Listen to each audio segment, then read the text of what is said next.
ଅଳତା ଲଗାଇବାକୁ କାହାକୁ ବା ଭଲ ନ ଲାଗେ। ଅଳତା ଲଗାଇବାର ଗୋଟେ ଦିନ ପରେ ଯେତେବେଳେ ପାଦରୁ ହାଲକା ଅଳତା କମି ଆସେ ସେତେବେଳେ ପାଦଟା ଅଧିକ ସୁନ୍ଦର ଲାଗେ। ତ ଛାଡ଼ନ୍ତୁ ସେ କଥା। ଆଜି ସକାଳର ବ୍ରେକଫାଷ୍ଟ ପାଇଁ ମୁଁ ଭାବିଲି ଟିକେ ଗୁଲୁଗୁଲା ବନେଇଦେବି।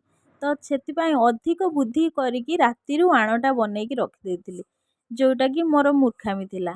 ଆଉ ସେଥିପାଇଁ ଗୁଲୁଗୁଲାର ସେପ୍ଟା ଗୋଲ ନ ହେଇକି ଚେପ୍ଟା ଚେପ୍ଟା ହେଇଗଲା, କାରଣ ସୁଜି ଆଉ ଅଟାଟା ଅଧିକ ଭିଜି ଯାଇଥିଲା। କିନ୍ତୁ ଟେଷ୍ଟ ଆକର୍ଡ଼ିଂ ବହୁତ ଟେଷ୍ଟି ଲାଗୁଥିଲା, ଯେମିତି ଦୋକାନର ଗୁଲୁଗୁଲା ଟେଷ୍ଟି ଲାଗେ।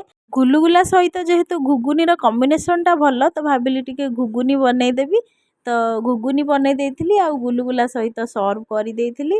ଡୁଡୁଲ ପାପା, ତପୁ, ଡୁଡୁନ୍ ବି ଖାଇଛି। ଆମେ ସମସ୍ତେ ଖାଇଲୁ, ବହୁତ ଭଲ ଲାଗିଲା। ତ ମୋତେ ଲାଗେ ବାହାରୁ କିଣିକି ଖାଇବା ଅପେକ୍ଷା ଘରେ ବନେଇକି ଖାଇବାରେ ଟିକେ ଅଧିକ ଟେଷ୍ଟ ଆସେ, ଆଉ ହେଲ୍ଦି ସହ ହାଇଜେନିକ୍ ବି ଥାଏ। ତେଣୁ ବେଳେବେଳେ କୋଡ଼ିଆମି ନ କରି ଘରେ ବନେଇ ଖାଇବାଟା ବେଟର।